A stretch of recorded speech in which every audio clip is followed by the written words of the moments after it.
Fighting games are. Yeah, I'm actually really not certain what fighting games are. We've not been. It ain't been up to a whole lot, and there ain't been a whole lot of news lately. So today might be a bit of a short episode. Yeah. Fighting games are getting released, I guess. So here's the bingo card, so people can play along if they feel like it. And on the first bit of news, the Breakers collection got a release date.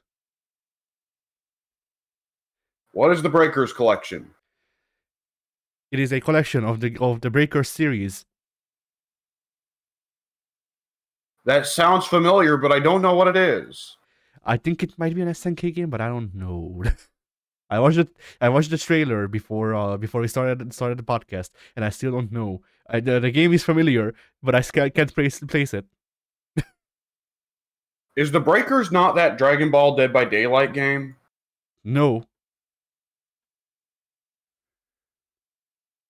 That might be a subtitle of that too, but no. Breakers is an older-ish fighting game. Judging by the trailer that they put out, bless you. Excuse me. But yeah, it is coming January 12th. I shall Google it. I can give you the trailer right now. Without Google. It is simply Breakers. Yeah, it is simply Breakers.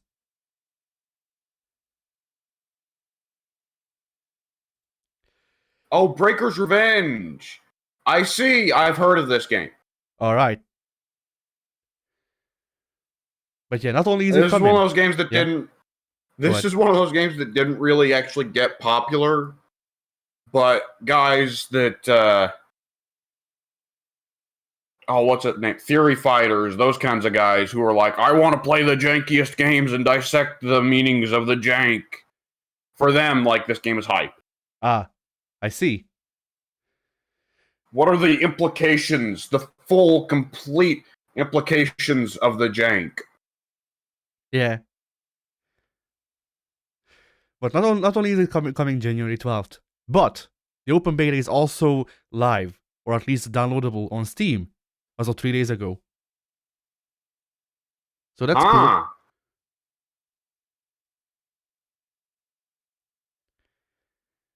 So yeah, that's one of our news. It's really been the thing is, Street Fighter's slowing down because they just had that huge drop that was the beta. And everyone else, Arxis isn't really up to much at the moment, right? Yeah. Fighter Z2 is something that will get announced at some point, possibly sooner rather than later, who knows. NetherRealm is holding off till the Game Awards.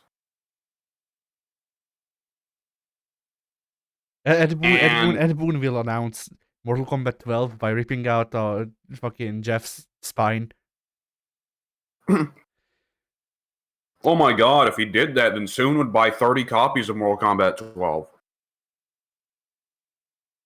Soon would show up outside of NetherRealm's offices, build an idol to Ed Boon, and pray to him as his god. Okay, my internet's out, isn't it? No, it's fine. Okay. I just didn't know what to add.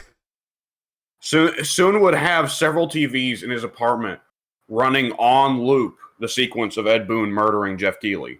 Yeah.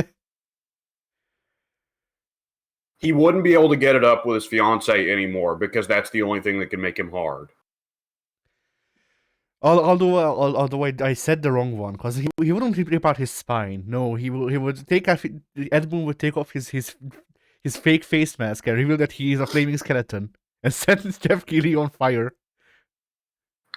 Soon we'll break into Time, like the offices of Time magazine, and replace all the ballots for Man of the Year 2022 with Ed Boon.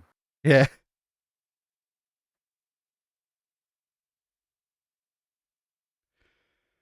If you admit at any point on the Discord that you don't enjoy one game that Ed Boon has made, Soon's going to travel to your house and kill you. and your whole family. And then he will reshape your bodies to look like Jeff Keighley and then burn them. But he will make more revenants in the process. Eventually. So for those eventually who secondly. for those who aren't aware, we have a friend named Soon, who is generally a delightful guy to be around, but he absolutely despises anyone that he thinks of as an overhyper. And so he absolutely despises Jeff Keighley to a ridiculous degree, and we enjoy making fun of it because it is ridiculous that he is this way. It's an industry full of overhypers. Anyways. Also, he does it too, but anyway. Going back to news. You can no longer buy Street Fighter 4 with an asterisk.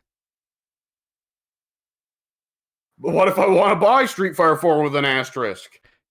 No, that's the thing. The asterisk is, it's only vanilla. You can buy USF4 still, but you know. Oh, you can't buy SF4 vanilla anymore. Yeah, Okay. SF4 vanilla was just delisted from Steam. That not completely delisted, but you know, you can't buy it anymore. Like it completely confounded me that was still on there, because not only is that just like straight up the inferior version of Street Fighter, because you can start Ultra Street Fighter 4 and just play with the vanilla characters. But on top of that, someone can correct me if I'm wrong, but vanilla Street Fighter 4 on Steam, I believe, was still built with Games for Windows. There we go. Games for Windows integration, which means the game doesn't work anymore unless you go and get a mod to fix it. Same way Street Fighter Cross Tekken is. And on top of that, if memory serves, that was a horrifically bad port. I mean, I can tell you that I own Street Fighter 4 vanilla on disc for PC, and I can also confirm, yes, it did have Games for Windows Live. Yeah. So yeah, like, if you bought this game on Steam, you could not run it for the past 7 years. I'm gonna check real quick if Cross Tekken is still available on the Steam store, because if that's the case, that I don't think you can. I think Cross Tekken was made unbuyable like years ago.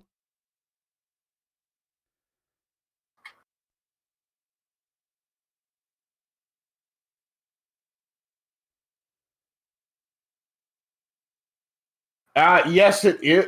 Street Fighter Cross Tekken is unbuyable, but the DLC still is. Well, now that's funny. Well, you know, maybe you don't want to buy the game. Maybe we just want bad box art Mega Man or Pac-Man. Well, you already have bad box art Mega Man, so there's. I know that you can make the DLCs appear in the base game without buying them. I'm aware. If that's what you were going with. Well,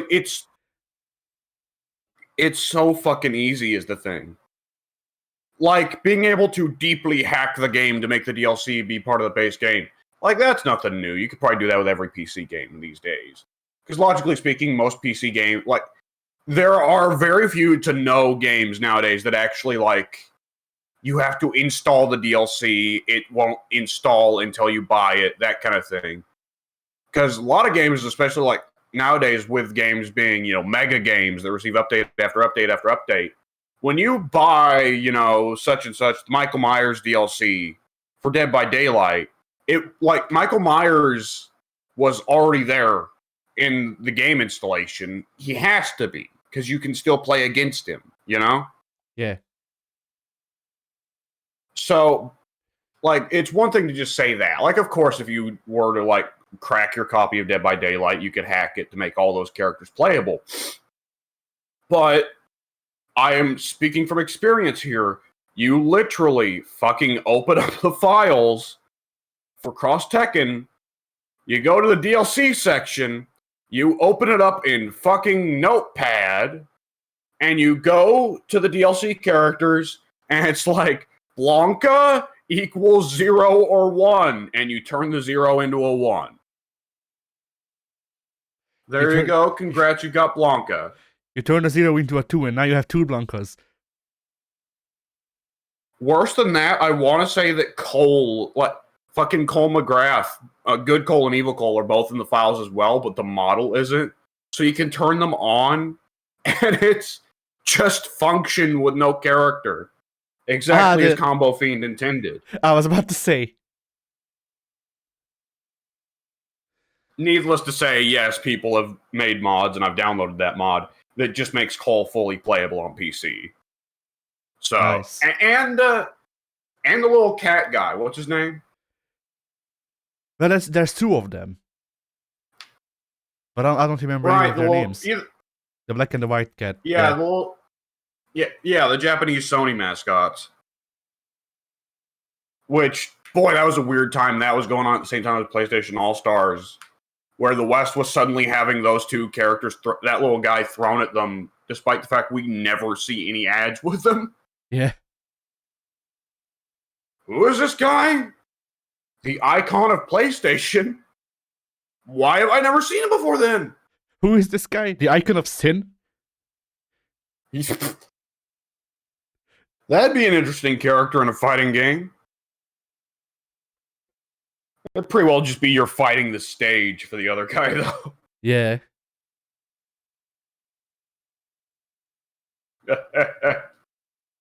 But yeah, so Vanilla Street Fighter 4 is off. In other news, Tekken 8 is in. It's not completely up yet, but Tekken 8 does have a Steam page now that you can check out. And I assume it doesn't feature any more information than what we already know? Well, not a whole lot, but they are saying, I will read their blurb. So it says, the Tekken series is breaking into a new era. The longest running story in a video game franchise is coming back with a state-of-the-art graphics and powerful new rivalries. Stay tuned for Tekken 8.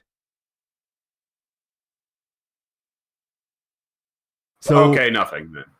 Not much, no. It's just further confirmation that they are trying to do story stuff, I guess.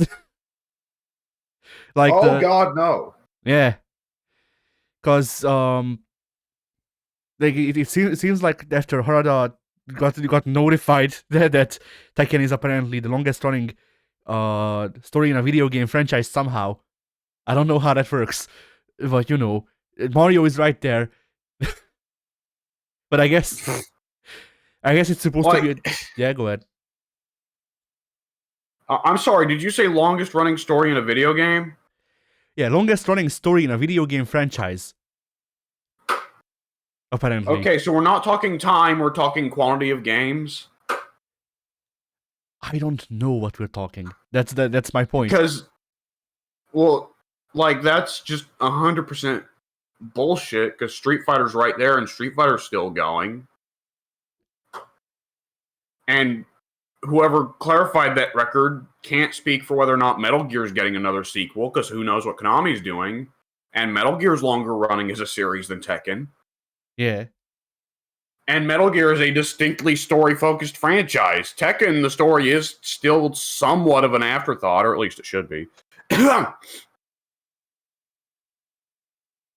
That's one particular series. Like, the thing is with Tekken, right, is that there are a lot of fighting game stories that I think are really charming and I really enjoy and I get invested in the characters. Tekken, I mostly dislike, if not outright hate, the story for large stretches. Like, Tekken as an interesting storyline... By the way, am I still here? Yeah, you are. Tekken as an interesting storyline ends with Tekken 3. Yeah, I don't know. Like, to me, like, here's the thing. Tekken as a storyline, Tekken's main storyline is bad and generic. I like Tekken as a world. Like, I like the side stories that weren't all completely jokes that they would give characters, but that's been taken away, so... Yeah, well, I mean, there's a lot of subplots there that just kind of trail off, aren't there? Yeah, and like, I like the subplots that would trail off. I don't care about the fucking the Kazama family, because I have not been given a reason to care about the Kazama family, and you know all that. Like the one of the biggest strengths. And yeah, go ahead. fucking How Wrong is more interesting than any of the actual Kazumas or Mishimas. Yes. Like, don't get me wrong, I love how deliciously mimetically evil both Heihachi and Kazuya are, but they're not interesting stories. They're just fun characters. Yeah, the last piece of interesting story that I can think of that they did is not canon, for one, but it's Kazuya's build up to, or rather the build up to Kazuya's ending in Tekken 5, where they're like, Kazuya really loved his grandfather. His grandfather is back, and then Kazuya turns super heel and just murders him on screen. Yeah. Like that was the last bit of interesting storytelling done with any of these any of the actual fucking Kazamas or Mishimas. Well, that was always the fun part of Kazuya is like, what if Street Fighter 2 were about Ryu turning evil? Though even then, like, it's easy to compare Tekken to Soul Calibur, and in Soul Calibur they did the same thing with Siegfried, and I thought Siegfried was a more interesting and fun character. I don't know. I never liked Siegfried, but then I missed out on 2 for a while.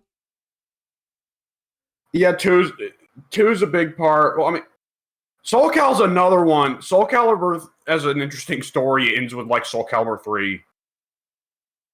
Once you go higher than 3 with Bamco, the story just fucking loses it. Yeah.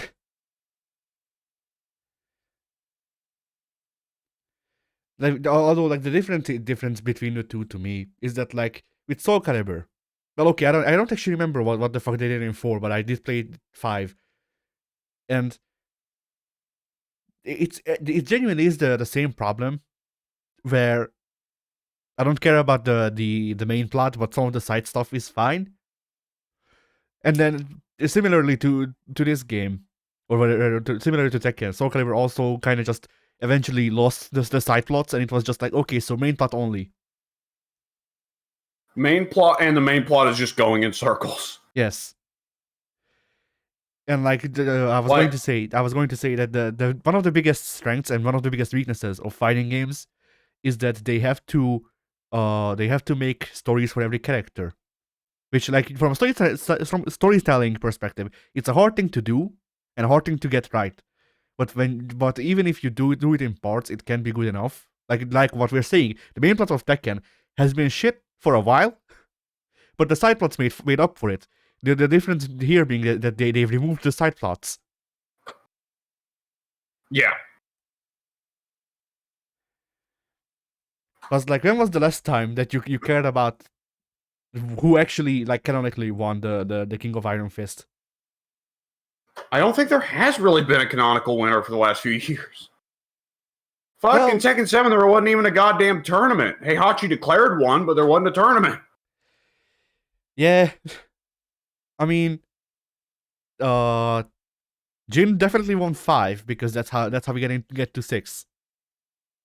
But before or after, I forget.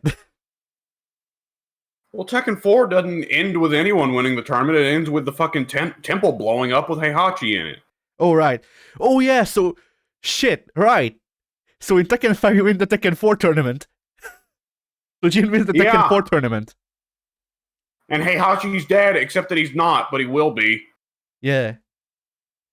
Like, it's crazy that, like, Heihachi dying at the end of Tekken 7, which I guess spoilers for anyone who doesn't know that, but it's Tekken's plot. It really doesn't matter. But, like, Heihachi dying at the end of Tekken 7, pretty well before that and after Tekken 3, the Tekken plot is just running in circles throughout the entireties of 4, 5, and 6. You remember in 6, they killed the Devil Gene, except they didn't? Well, no, Jin tried to kill the Devil Gene, but he was... There is no end to that sentence. He was... like the reason that he started World War III was to summon Azrael and beat him to seal away the Devil Gene, I think. And then instead everyone else just got Devil Genes in their own endings. And also, hey, Heihachi knocked up a bunch of women. Here's Lars. Ah, yeah. And Robo Waifu. There you go. We should have gotten fucking Devil Gone Ryu in Tekken 7. Fuck that. Where's Devil Mokujin? I don't think Mokujin is one of the characters who didn't get the Where's devil. Devil Roger Jr.? Mokujin didn't even get a devil ending. Mokujin just fucking died. Mokujin's ending was like, okay, you did good, now die.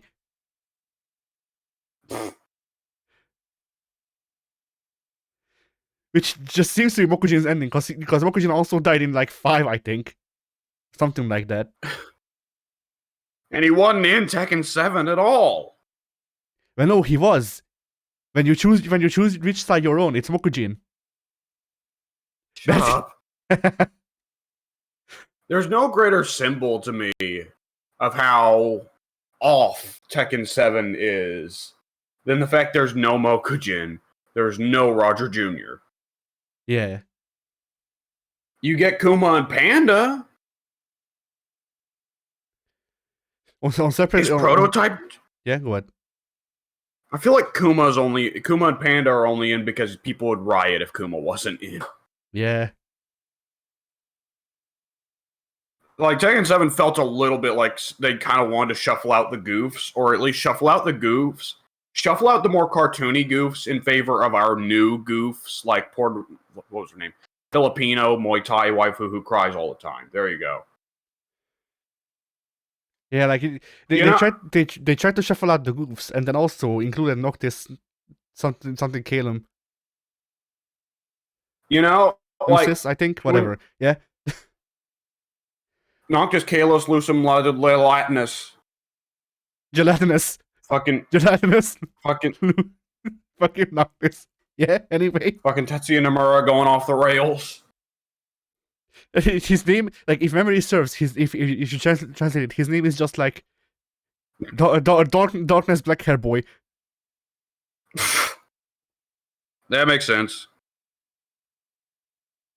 Well, his name is like Noctis Lucis or something, Yeah. which would be like Darkness Light, isn't it? Yeah, I'm gonna fucking pick up Google Translate and then we'll see. But it's Noctis Lucis Calum, I think. Dark light hair. Uh-huh. Nightlight Sky, apparently. Yeah. You know, like, the thing about Tekken 7 is that when you ask me about Tekken 7 itself, I just go like, Tekken 7 wasn't too bad, but no, I don't. It was ultimately not a game I got super into. But then you bring up Josie Rizal, and I'm like, man, fuck Tekken 7. That's understandable. Like, Josie is the biggest example I've ever had in fighting games of, here's a character, I like her kit, I am going to try to make her work. 20 hours later of like, okay, yes, this is blatantly Bruce, and I like Bruce, but I can't fucking put up with playing this character who not only, is fucking scantily clad in several of her costumes, but also this fucking character who cries in her entrance pose, cries in her win pose, Cries during the match. Has no fucking story relevance, has no character outside of the fact that she cries a lot. Like, I don't want to I want to get mad about the waifu thing already, but it makes me even madder that it was transparently, let's shuffle out Bruce, because Bruce is not going to get over in the East, and replace him with waifu woman. And replace it, like, take tough, badass Muay Thai man, and replace him with the worst fucking tissue person ever. But then you also have fucking the Fakumram.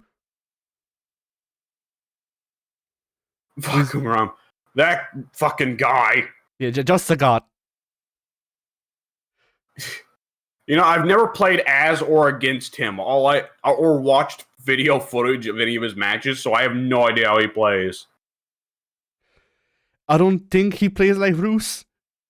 But it's just a thing of like, there's no way. But then it's just to think of like, let's shuffle out badass Muay Thai guy. Let's also shuffle in badass Muay Thai guy who is also white or whiter.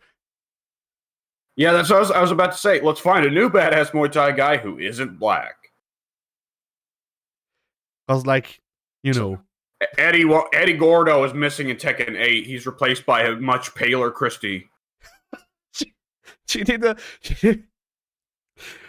So there's these things you can get in Japan that these skin creams that make your skin come off paler because that's what's the word I'm looking for? That's what people want, I guess. So yeah, like Christy got real in with that Japanese trend, and now she just looks white. The other day, my dad was putting on YouTube just footage of random cities, driving around random cities, and he put on footage of a guy driving around Chongqing, China. And I need to go ahead and clarify that as a real city, I am not making it up. I am not just being racist. I hate that fucking city just because I can't say it without sounding like a racist asshole. Anyways, so it was by the way, can you still hear me? Yeah. So he put up video footage of Chongqing, China, and the women were walking around with parasols, even though it was perfectly good weather, just complete daylight. And it was kind of like, what? And I had to explain, no, in Asia, they still believe paleness is hot and dark skin is ugly. So you walk around with a parasol all day to keep yourself as pale as possible. But do you know why they find paleness hot? Well, the European reason was that it was associated with the nobility because the nobility didn't have to go out and work. Exactly. Yeah. That's it. You don't want to have like sun-kissed skin because that makes you a commoner. Yes. You want to be as white as possible because that means that you can pay other people to get brown on your behalf. Yes. So yeah. Tekken 8 Master Raven is going to be replaced by her boss, Super Master Raven. It's just a Super Raven. Who is the exact same person, but white. Like, she even still has dreadlocks, but she's white. No. Her boss is just a Karen. Like, the fucking... Yeah. Just a blonde like bob haircut. Business attire. Was she still a ninja? Yeah, business attire. Still a ninja. Oh, Christ. Her character is being hashtag girl boss. Yeah. Shit.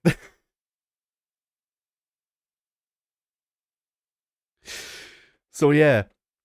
And anyway, yeah, Tekken 8 is apparently gonna be putting some things man, focus fuck on Tekken. But they are fixing one thing that we pointed out about Tekken 7, or they are trying to fix one thing at least that we pointed out with Tekken 7. Especially you pointed it out a couple of podcasts ago, which is that they are trying to go back and be an innovator in graphics again. Or at least they're talking up their graphics by calling it state-of-the-art graphics and powerful new rivalries, which I don't know what the fuck that's supposed to mean. Probably just more fucking Kazuya looking at Jin and laughing. But but state-of-the-art graphics. Oops, all Cosmas and Mishimas. we replaced all of the cast with Jin and Kazuya doing cosplay. No, it's their extended family has been lumped in. Sure. We got fucking Jinichiro Mishima here. He's a fucking salary man. Didn't know anything about this Devil Gene bullshit. He fights with a swivel chair. That's his weapon of choice. That's dangerously close to Boskanovich's sitting on his ass and exploding stance. That's true. Like, I mean, the graphics thing is difficult to say because just saying you have state-of-the-art graphics is a very typical marketing line. But yes, the trailer we did see for Tekken 8 was very pretty. Yeah. You know, it's definitely, yeah, it's very noticeable though that up to Tekken 6, maybe Tekken Tag 2, Tekken games were routinely some of the best looking games on each of the platforms they were on. And then Tekken 7 just looked like Tekken 6. But with And more, Tekken 6 looked like Tekken 5 with more special effects. yeah, and I was about to say about Tekken 7. Like Tekken 7 looked like Tekken 6 with more physics and better visual effects. And that's it. The more they raise the graphical fidelity, though, and the more they work on like giving Kazuya the insane skin textures he has in that Tekken 8 trailer, the more increasingly absurd his and Jin and Heihachi's hair is going to get, though. Yeah.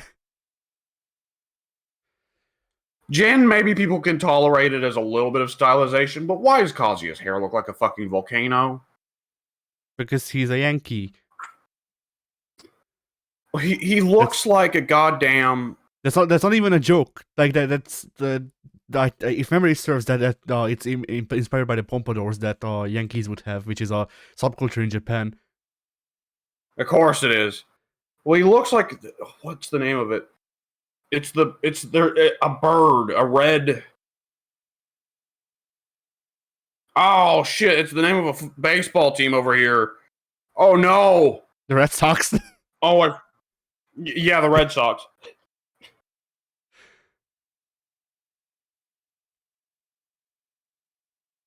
You know what? I'm not going to remember it until after the recording. So let's move on to just say, I got a picture of Yankees, so you can compare.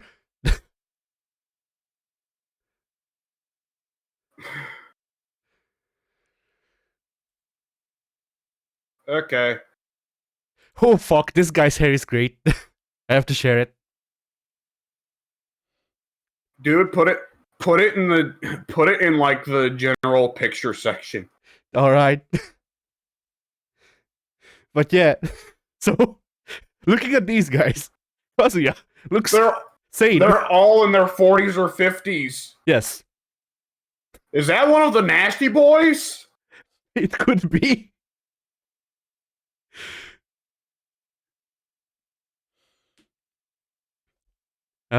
So yeah.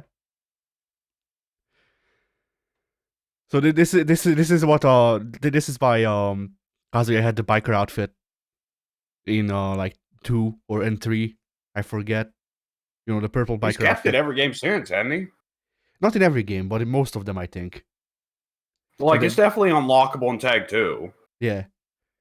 And it's also in 7, I think, but 7 tried to have all, like most of the outfits that they've had previously. Yeah. But yeah, so this is why Kazuya's hair is dumb, but it that's also why it makes sense somehow.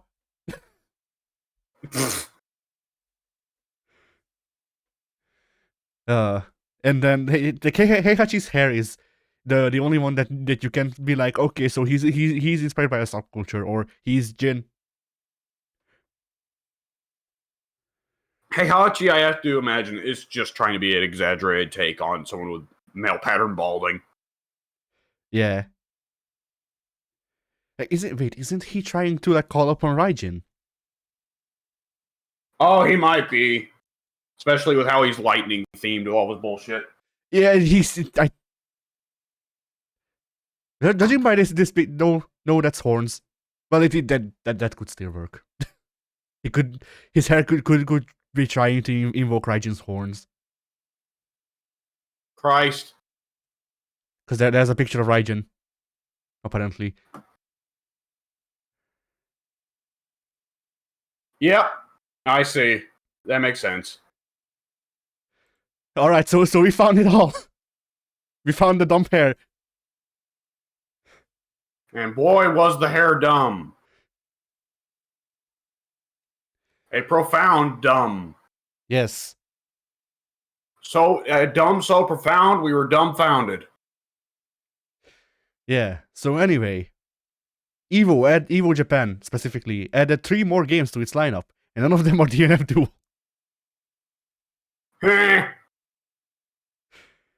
The theme of the fucking year so far has been DNF Duel being dunked on by the rest of the industry. Yeah, DNF Duel keeps losing. That's the theme of this year. But yeah, so coming Evo Japan, they have added Multiplot, Type Lumina, Virtua Fighter 5 Ultimate Showdown, and Grand Blue Fantasy Versus. They would rather have the fucking the delay-based netcode game than DNF Duel. Yes. Well, in Japan, delay base doesn't matter because they're all on the same goddamn island.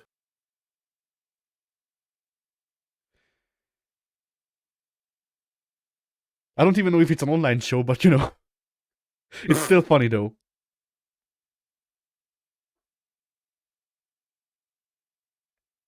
Like, well, it's one of those funny things where Japanese people who actually do play with foreigners online are like, yo, rollback's great. I can play with my friends in Washington and it doesn't suck. But for a lot of Japanese folk, why would you play with the stinky foreigners? So, what's the big deal about this rollback thing? Yeah. But yeah, that's all the Evo news. And then for the other topics, because I have a couple of. Oh wait, no, never mind. So also, apparently, according to recent Capcom, a recent Capcom financial report, Street Fighter 6 will be releasing sometime after April 1st this year or this upcoming year, because they said it would be in the next fiscal year, I believe. That makes sense. Yeah. There are still 6 characters off the roster that have not been shown yet. They've not shown anything about the story mode. They've not. Excuse me, there is no story mode. What am I saying? They still haven't shown that much about World Tour. And on top of that, nowadays it's pretty normal to start showing off Season 1 of DLC before the game releases. And we know they already have the designs for Akuma and like a couple others, you know? Yeah. So I would expect probably April is when we're going to start seeing Akuma. Probably.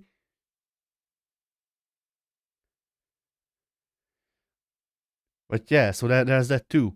And then moving on to more general topics. I have found this picture that apparently showed up on wrestling.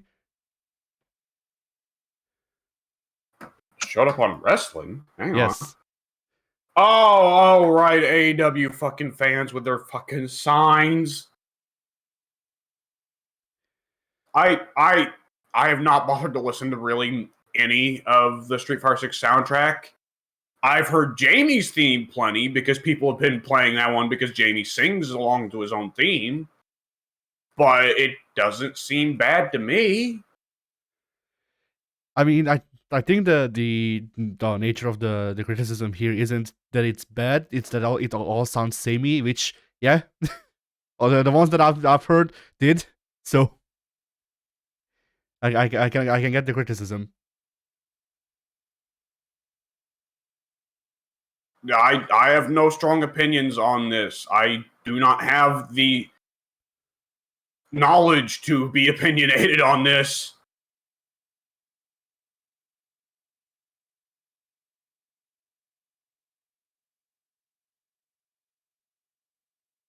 Oh, my internet's out, isn't it? No, it's not. I'm looking for the next topic because I don't think we can discuss the stuff further because it's just like, okay, you don't care because you can't care. I can understand where it's coming from, but that's about it. Like, you know. Well, it's fucking AEW. Like, okay, I get it. AEW is supposed to be more nerd culture than WWE. But, like, you're going to a fucking wrestling show. Can you not make the sign about the fucking wrestling show? No, it's gotta be about you.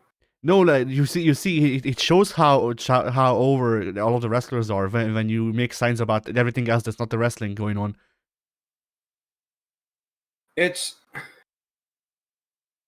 Well, I think part of why they do it is because some of the AEW wrestlers are also Twitch streamers, and they'll talk about the signs, right?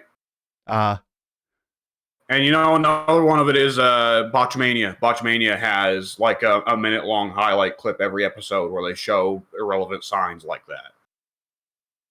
I see. So really, it's their fault. Yeah. I'm going to be traveling to Matthew's house, and I'm going to be giving him a firm speech about the vital role he serves for the wrestling industry these days. And then also powerbomb. I'm not going to fucking powerbomb him. I'm not a fucking maniac. I'm not soon. Besides, I like most of Botchamania. I just don't fucking like this bullshit that's got nothing to do with wrestling of some guy going, ha ha ha, I have an opinion about video games, and that's, I'm the most important part of this show. Fuck off. Fucking wrestling fans, man. They do in wrestling. Yep. They did, though. They did. The wrestlers are slowly pulling it back because now they're starting to recognize maybe we shouldn't give the fans what they want. Because they don't want what they want.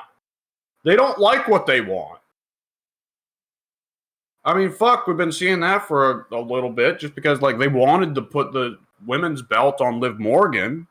And don't get me wrong, Liv Morgan's improved a lot, and she's a delightful underdog, but she's only an underdog. You put the belt on her, she's ruined. And lo and behold, they put the belt on her, and she was ruined. Fuck. And then Ronda Rousey threw her into a volcano. Yay. and won the fucking King of Iron Wrestling tournament.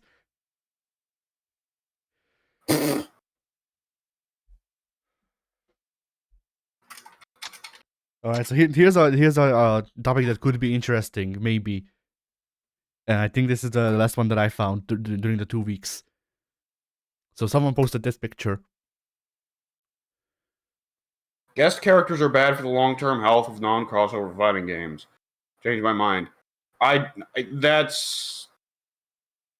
I'm sure that's, like, partly true, but not really enough to matter.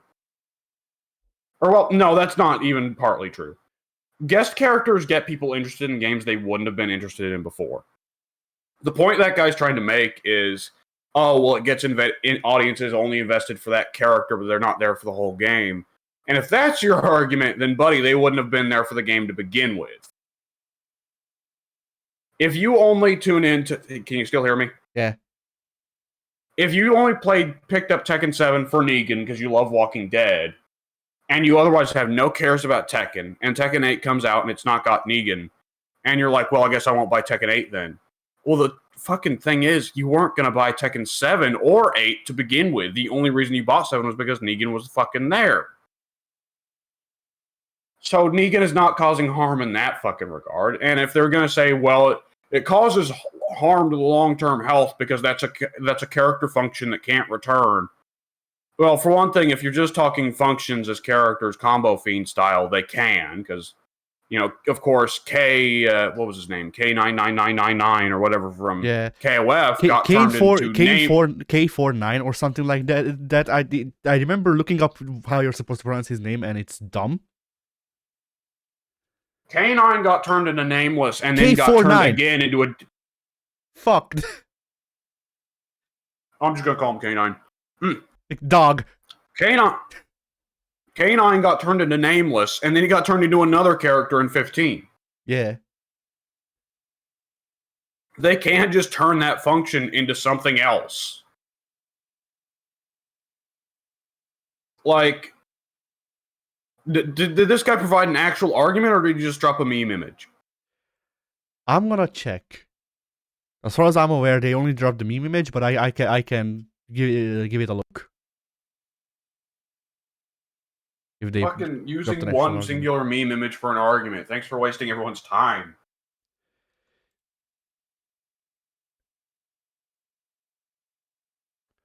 Let's see.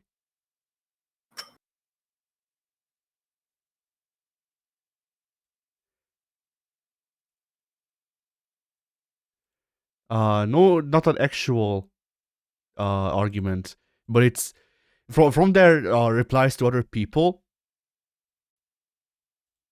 Wait a second, did I see an actual argument?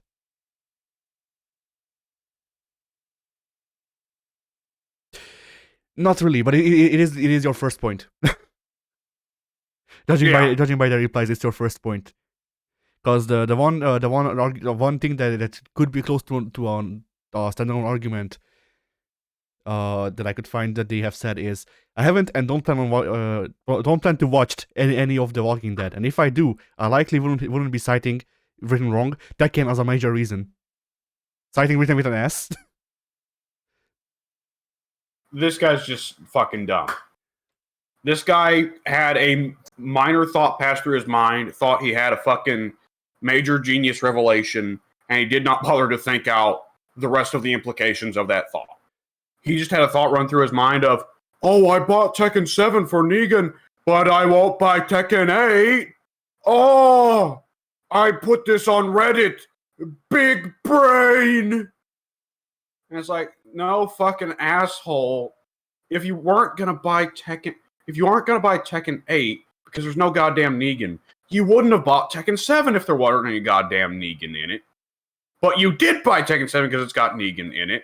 So they got an extra sale there. And that was the fucking goal. If you didn't stick around for the rest of the series because you only care for Negan, you wouldn't have got invested in the series without Negan to begin with. It makes no fucking difference. Oh, Yeah. fuck's sakes. Like the only way that I think it could make a difference is in cases of people like me, where like Akuma being in any other game, or like Akuma being in any actually like Capcom game, was such a fucking meme that I suggested him being in Tekken 7 was a joke, and then they actually posted the picture of, oh, he's in Fated Retribution, and I was like, no, what do you mean? And so like so like that's pushed up my priority of getting Tekken 7, but I would have gotten Tekken 7 anyway because I like Tekken. And then with Tekken 8, like the only difference Akuma being on the roster of Tekken 8 makes is if Akuma is on the roster, I may get the game faster because I have a more surefire main. That's it.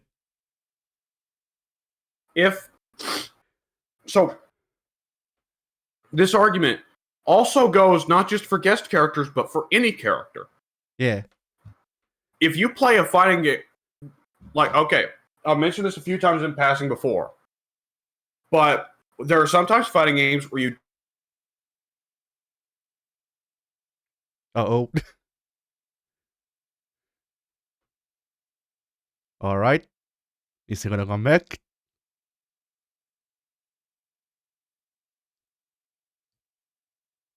And all right, we lost all of that. Okay, so it's the same goddamn thing sometimes with just any character. If you ask me to play Strive, I'll play Potemkin and I'll have fun. If I play any character other than Potemkin, I'm in pain. If they release a Strive 2 and Potemkin's not on the roster, I'm not going to buy Strive 2. Well, technically, I didn't buy Strive 1 either, but that's splitting hairs. I'm not going to play Strive 2 because there's no Potemkin. So, is the new argument that they shouldn't have put Potemkin in Strive 1? Because that meant I wouldn't buy Strive 2, except that I wasn't going to buy Strive 2 to begin with? I guess so. Like, this is like basically the big argument, or the major meat of the argument, of any argument related to this, is are characters or are characters functions? Characters are not functions. Yeah. Like people can get can be attracted to the functions of a character, yes, but at the end of the day, if you just can't stand how a character looks or sounds or acts while fulfilling those functions, you will not want to play that character. Yes. I was just talking about that Josie Rizal with Tekken. Yeah. And there were a load of people that went through that with Injustice 2, because Robin as a function is a really fun character. But everyone fucking hates sociopath grown-up Damian Wayne in Injustice 2. So nobody wanted to play Robin because Damian Wayne is a fucking asshole, even though he's a fun character to play. Yeah. I mean, God, how many characters are there down the years that have been like... How many people are there that would love Blanca as a function but refuse to play him because he's a green-haired ape man with orange hair. I mean, I was going to say me, but then I play Uncle Bronco sometimes because he's just Kano. Oh God. Series that have historically had over-sexualized characters like Mortal Kombat or Dead or Alive. How many characters have there been, Addy, that you like the function of, but you wouldn't play them because their tits were out all the time? A good couple. Ivy? No, I could never get the hang of Ivy. But Elfeld, for example, like I liked shooting people with Elfeld because I thought it was funny, but at the same time, she sits. Yeah. Like Tekken 7, actually, I enjoy Catalina fairly well, but I feel a bit awkward playing her because she's kind of just tits woman, you know? Yeah. And, you know, it's actually a funny line to cross, because Catalina, I think, is awkward to play, but go over to Street Fighter 5, Laura Matsuda is so goddamn over the top with how sexualized she is, that she's like Melina or Jury for me, where it's like, this is just part of her character. Okay. It's weird how that is, isn't it? When it's like sexuality is just crammed in on a character where it doesn't fit, then it feels so much more awkward than if it's explicitly like this character's trait is that they're like fucking super sexual. Yeah. And then there's also other types of characters where like you wouldn't play them, but I do because someone has to play those characters when we play games, pretty much. Yeah. Like basically any small girl, I have to play any small girl because you're not comfortable with that, and we need to show off the roster. Well, it depends on how she's handled, I guess. Because I love playing Mei in Guilty Gear. I think it's hilarious hitting people with dolphins. Yeah. But then, like, remember the fucking horror both of us experienced when we found out that I know how to play Platinum that's really good? So, you know. Platinum's a fucking problem. Yeah. Yeah. Oh god, half the fucking BlazBlue roster is a goddamn problem. Yes. Like, BlazBlue's a weird one, because there are characters whose functions I really enjoy, and I can't stand the fucking character. And then there's characters who I think are cool, but then I play the functions, and I'm like, oh, this fucking hurts. Yeah, BlazBlue, yeah, go ahead. I play Hosma because Hosma's cool and funny, and he's an asshole.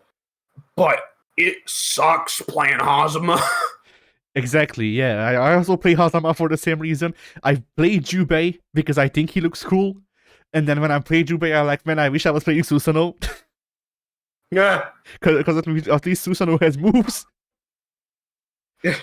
It's... Who's that guy? Who's the big swordsman who's, like, also, like, the pervert guy. Kagura, I think? Yeah, that guy. Or was it Kaguya? Is it Kagura or Kaguya? I think Kaguya is the girl with the misdefiners. Yeah. But either which way, that character... It is Kagura. It's, like, cool to play, but from what I understand of the BlazBlue story, his character is just that he's a pervert. Yeah. Lame. I mean, BlazBlue is a fighting game that gets proactively ruined if you know the story. Yeah. I know this because I know the story. I like that kid with the blood powers. What's his name? Ragnar? No. Ragnar's clone. Yeah, the dude. He's got stereotypical anime boy hair. Yeah, brown hair. That is Ragnar's clone. Yeah, that dude. Like, when I first picked up that dude, I was like, oh yeah, this guy's cool. And then I looked at his story, and it's like, oh, he's fucking his cousin. And it's like, oh, well, that fucking ruined him for me. Thanks. Yeah. Dude's nailing his cousin. I don't remember He's either nailing his cousin or nailing his sister. I'm gonna look into that, because that sounds fucking... Well, it sounds BlazBlue, don't it? Yeah, that sounds BlazBlue, yes. Considering Jim Kitsuragi, yes. Jim!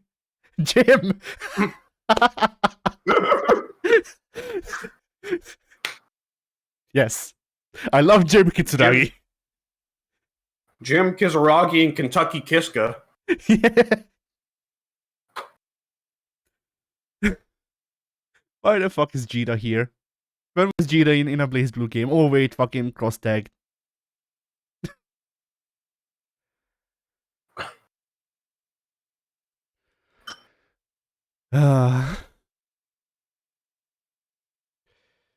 Is this the guy? No, that's a Dark Fork what? Dark Fork guy. Yes. They made a new Blaze Blue character for the game that barely existed. Cool. Fucking Blaze Blue and Guilty Gear both are so guilty of that. Oh no, Tokurugane. There we go. That's the guy. Oh, now so yeah. All right. Like, isn't Naruto supposed to be in a relationship with Raquel, who's also older Rachel, like older alternate reality Rachel? Oh, I hope she's older. She definitely was older. Oh, like, yeah. Oh God, nothing makes me like. Rachel's the fucking worst of it. Rachel's the fucking worst of it. Yes, she is, because she function wise, she is great. She is loads of fun to play. Character wise, oh God, it's that exact fucking anime trope that, like, is the reason why 8 million-year-old vampire in the body of an 8-year-old girl. Yeah, and that is why there are so many weeaboos that just need to go. Yes. Ideally into a volcano. Run by their parents. Yeah? For the King of Iron Fist tournament. It has to be done. The tournament of who can throw the most pedophiles into a volcano? I guess so. Now that sounds like my kind of show. All right, from what I can tell, just quickly glancing through his summarized story, he is in a relationship with Raquel, who is his age, so that's good. That Raquel is his age. Where did I hear that he was? The fact that we have to point that out is bad. I could swear I heard that he was incest man. No, that's Jim from Kentucky. Oh, I know Jim is real bad, but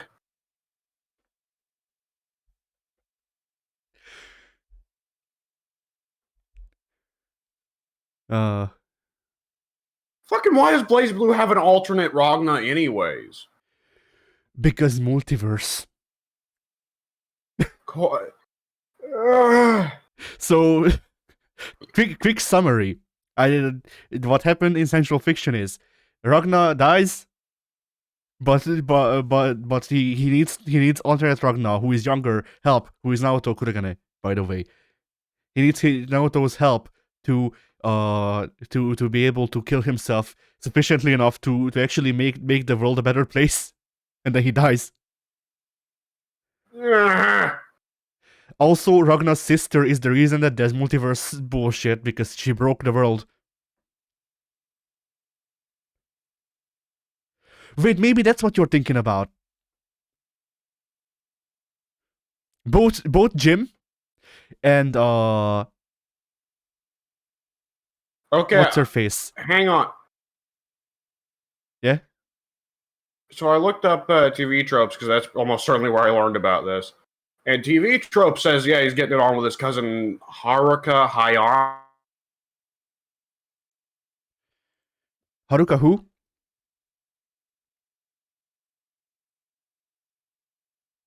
Oh shit, he's gone.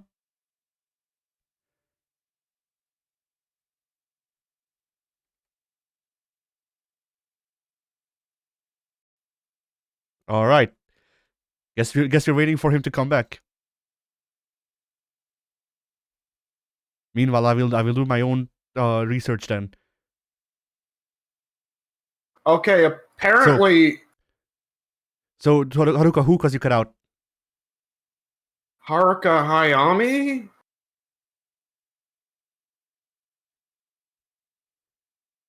How is it written, Hayami? Hayami. All right.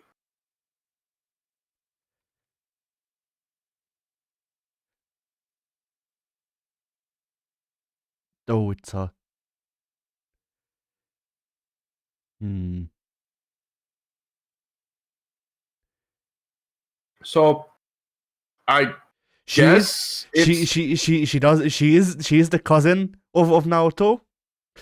All right. Let's see what they say about the scene again, just so I can.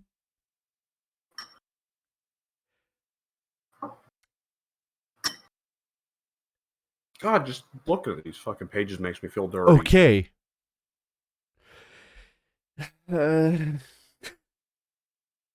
Yes. He's in a relationship with Raquel.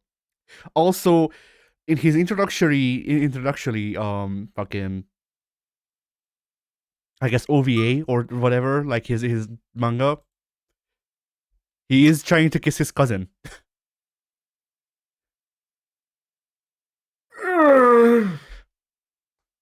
It is in the family. Okay. So we've got a spot on the bingo card called Uncalled For Donkey on Blaze Blue. This is called for Donkey Kong Blaze Blue. Yes, we are not going to hit that space on the bingo card today. Today it is just called for. But yeah, just even just Worst keeping fucking fighting game series. Even just keeping to the main universe, like like Jim is not the only one who is weird for Ragnar, because there's also Celica, who is Ragnar's sister mother. Of course he is. And she also wants to get together with Ragnar, if memory serves, before he kills himself.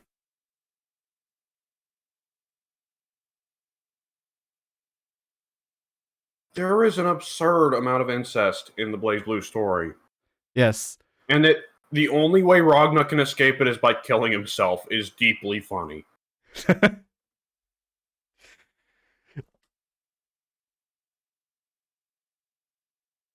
I'm just imagining, like, Ragnar sees 3 different family members hitting on him. He just goes and finds, like, an active running furnace, opens it up, and tosses himself in. I mean, I don't remember how the story ends, but that's pretty much it. Like he no, not even that. All of his relatives hit on him. He beats them unconscious, so they don't know where he goes, and then he goes into the furnace, just jumps in head first. Make a fucking cannon and shoot these fuckers into the sun.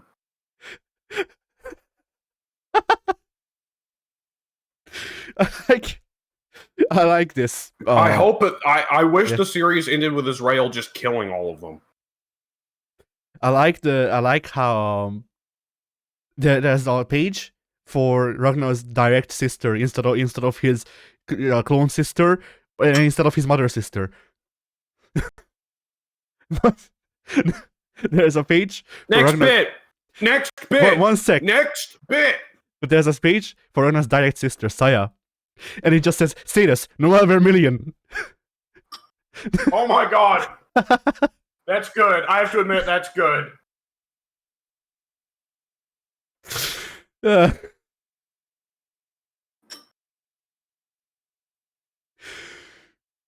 Shit. Whoever was the writer for those goddamn games needs to have a fucking therapist. He's been fired. Yeah.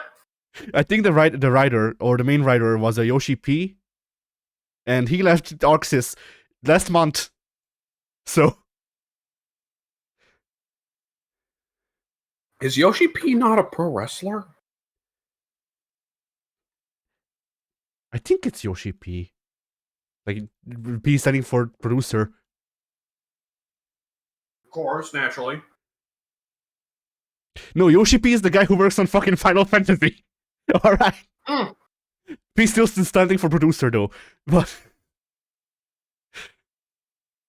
yeah, the Blaze Blue Yoshi P, the P stands for pervert. Well, I don't remember if it's Yoshi P, but it's someone or other P for producer, definitely. It might be Yoshi P still. Just a different Yoshi P. But yeah,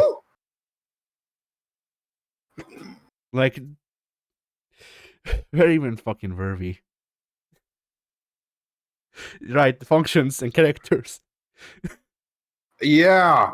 Well, Blaze Blue's always going to be the end result of that fucking talk. Yeah. Like, Blaze Blue's the fucking worst. Yeah, we gave Blaze Blue a couple chances, and it did still nothing. Blaze Blue is honestly like Blaze Blue is a game we could have fun with if we both adopt the mentality of fuck it, I'm just using this one character. But boy, does it take us a long time every time to remember which character it is. Yeah. Oh yeah, going back to the characters and functions thing as well. Like, just keeping it to Blaze Blue. Like, I found that I could play Bullet to an alright degree, but like I look at Bullet and I go no. Like, No, that's one character design I'm fine with. Anyways.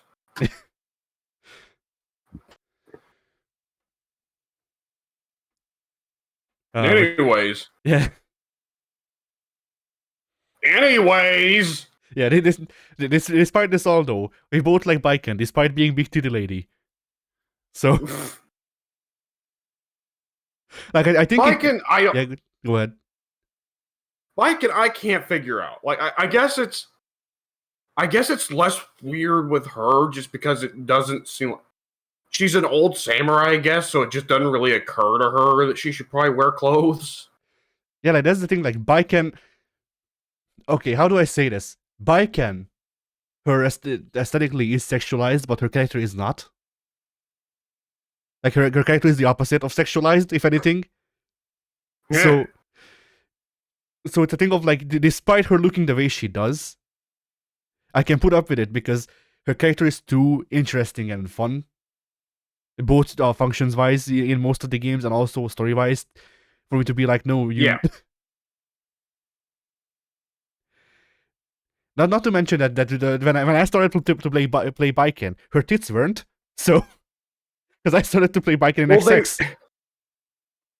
They were definitely still there and definitely still out, but there was definitely a change in size. Yeah. A fucking inexplicable change. I'm telling you, every year that passes by, Baiken's breasts become larger to take on the burden of her being alive.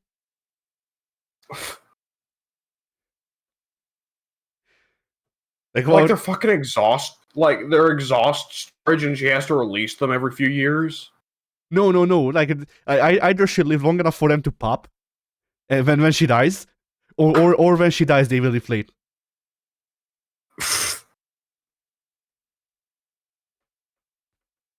Like they are they are tension storage.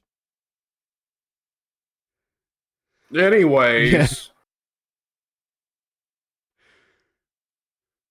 So, I believe that is actually before we close out on the topic, like even just bring up the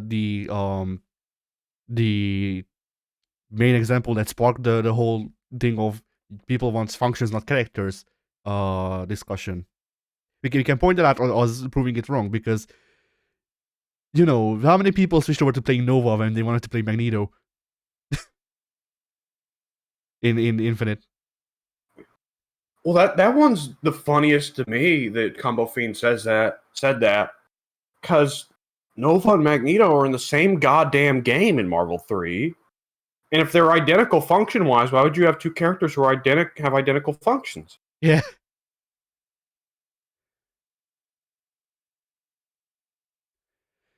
Like, that was just 100%. The Capcom team has given the unfortunate task of covering their asses to Combo Fiend, and Combo Fiend has to try to make chicken salad out of chicken shit. Like, I'm fairly certain Combo Fiend has outright said, yeah, I shouldn't have said that. But if he hasn't, you could probably go and ask him, and he would tell you, yeah, I shouldn't have said that. That or he'll triple down. I don't think he will. I think his job is probably still to cover Capcom's asses. Then he might still triple down just to cover Capcom's ass. I don't know. I think they'd be pretty willing to admit Infinite was a fuck up now. It's pretty far in the rearview mirror by this point. Yeah, that's true. But then at the same time, you have to think of like, well, would Capcom admit to their failure with Infinite when they could try to sweep it under the rug and try and make our Marvel 4 eventually, which they probably won't, but you know. Yeah. Well, I don't think Infinite's ever going to be acknowledged again, to be honest, through official Capcom channels. I'm sure people will still, if you ask Combo Fiend or someone else from Capcom about Infinite, they'll probably talk about it. But official Capcom channels, I don't think Infinite is ever going to be re-released. It is never going to be acknowledged again. If they do a Marvel vs. Capcom 4, they will probably treat it like a sequel to 3 instead of a sequel to Infinite. Yeah. If they ever do a Marvel vs. Capcom collection, which fucking cross your fingers, cross your toes, cross everything you can that's opposable. But if they ever do a Marvel vs. Capcom collection, if it features any 3D games at all and isn't just a collection of the sprite-based games, they will skip right over Infinite. Yes. And Infinite's not a bad fighting game, but it's ugly and the writing is bad. And the roster is rough. Yeah. As functions, though, hey, it's a lot of fun. I don't know, All right, but next. I don't know if I call it fun, but then I played Rocket Raccoon and they tagged Groot onto him because of fucking the movies. I always thought it was weird that he didn't have Groot to begin with, honestly. Yeah, I liked him better when he was alone. They could have done a better job of it. That is true. But yeah, and this is, I believe, all of the topics that I found. I'm gonna take a quick look to see if any other news came out while we were recording, but past that, I believe you can go ahead and talk about multiverses, I guess. Oh, well, yeah, that's the only fighting thing I've put any time into recently. So, yes, multiverses. It is still fun. It is very fun throwing people off the top of the screen as Superman. I've only got to put a little bit of time in with some of the characters they've added recently. I've put in a little bit of time with Gizmo, a little bit of time with Rick. What's his name? What's his last name? Rick Sanchez? Sanchez, yes. Because both of them have been in the free rotation at several points. Gizmo is a bit of an awkward character to work with, but I don't think I'm a very good support player in that game. Or at least I'm not with Gizmo. Rick is actually a lot of fun. He is annoying to fight against, though, because he throws out lots of status effects. He's an asshole. And, that's honestly about all I can say about multiverses, honestly, that I can think of off the top of my head, though admittedly I didn't get a whole lot of sleep last. A little bit off my game here. Hello? Yeah, you're still here. I'm looking through the news, but Okay. there doesn't seem to have been anything anything or else than this recently. At least not properly flagged. No, there's not. It's been a couple slow news weeks in fighting games. Yeah.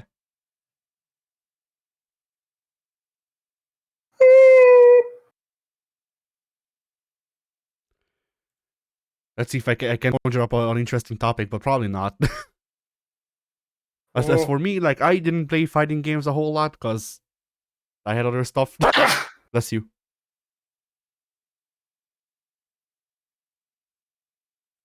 But that's about it. Oh, we could talk about that, I guess. How Joe Biden mains Chip Zaneth. He's gone. What? Do we want to? Not really. It is funny though. This podcast actually gets views. We gotta be careful mouthing off our political views here. But both of them do now. It's definitely amusing. Well, the thing that's funny, of course, is that this gets reach outside the fighting game community because the news runs with it because they're bored and don't have anything to report on at the current moment because the midterm elections haven't yet started. Of just like, what if Joe Biden's playing Guilty Gear? Hug, hug, hug, hug. It is funny that he plays Chip. No, he's playing as the president. It makes sense. Chip's not actually got to be president yet, has he? They did not advance his story at all, so technically, Of course they didn't. So it's all your headcanon. Guilty Gear Strive seemed like outside of the soul key, Sin and whatever's going for Axel and Eno, they really just kind of were the Tekken 7 of main story advances, side characters get fucked. Yeah, pretty much. Yeah.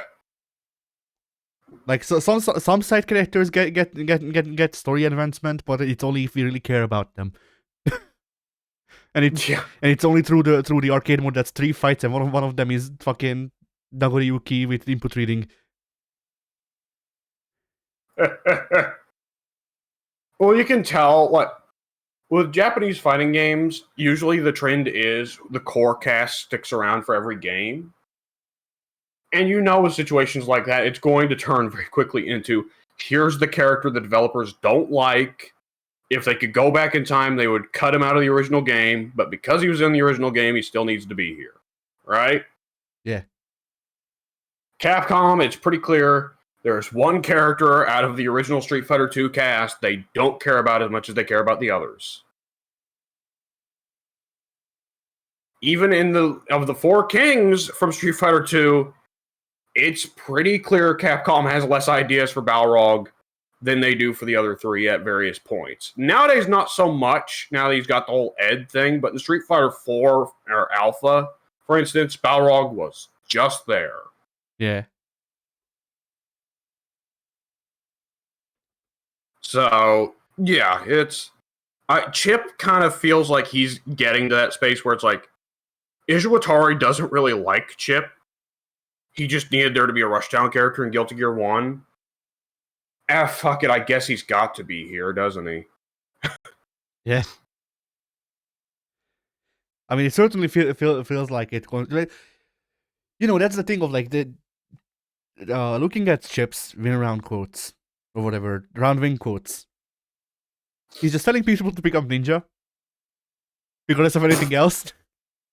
And, either they... Congrats, you're an employee of the government now. Exactly. And that's what I was going to say, either this just shows that they didn't care, or it shows that they didn't care, but also Chip is not a president and he's trying to get people to work for his government. Either way, they didn't really care about Chip, but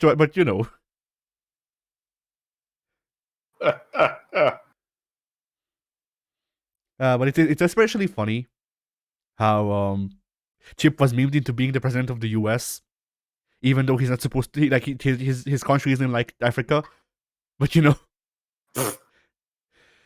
But yeah, president of the U.S. Yeah, go ahead. Well, it's the weird thing about Guilty Gear is that they wrote an inexplicable amount of lore about there being the country of... It's the country of Def Leppard in South Africa because the king of South Africa during the Great Robot War had sex with the queen of Zimbabwe, and ever since, the songs they sing have been rewriting the back code of God judgment, and ever since, their legendary warrior of the nation, Megadeth, has been engaging in JoJo poses that caused the statues surrounding Costa Rica to shift. And all this boils down to there are 2 Japanese people left in the world, and that's a tragedy because the Japanese are the master race. Yes. But no. Guilty Gear is there's only fucking there's only two like, Japanese people left, and it sucks because Japanese are cool, but also Japanese are stinky, so everyone wants them dead. because they're the master race. So simultaneously, the rest of the world is weak, and we are better than them. But at the same time, the rest of the world is strong, and we need to keep our head on a swivel and watch out for them. Yeah. That's not fascist at all.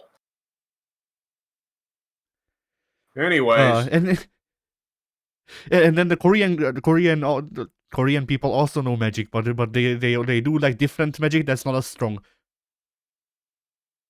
Cliff also knows magic, but that he's not Japanese. We just didn't know what we were doing at first. We hadn't yet developed the Japanese master race narrative, apparently.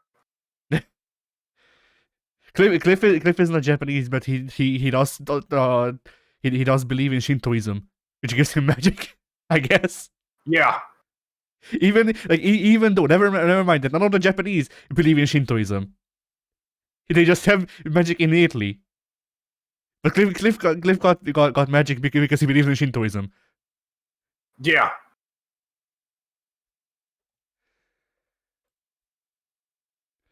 This Christian fucking knight, big Shintoist. Huge Shintoist.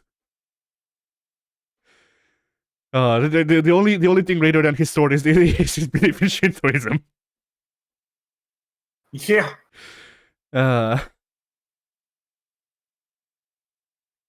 Also, justice is cock, but you know, this. I suppose that the size of that depends on how we retcon her to look this week. Which one? What do you mean? Which one? Of the like fucking 6, whatever her name is, Arias there are this Valentine's. week. Valentine's, yeah. No, I'm talking. How many of them has Soul killed? One. That is not true. That is 100% not true. Which was the one from Guilty Gear Overture? Because he killed the fuck out of her. Yeah, that's the one I'm thinking of. That one was just Valentine. And was there not also one in like Isuka or Judgment that he killed? I don't think so. No.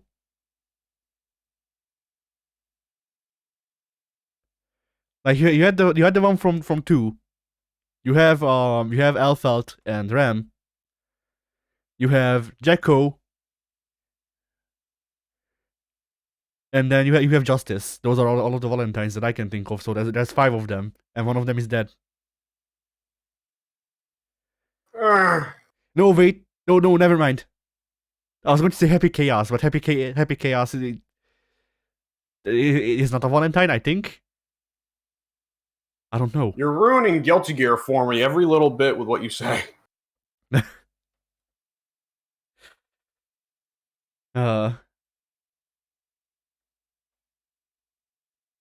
So yeah. Fuck Blaze Blue. Yeah. So I think we can call it a podcast. Yes. So before my internet goes out again. Yeah. So fighting games were. Fighting games were.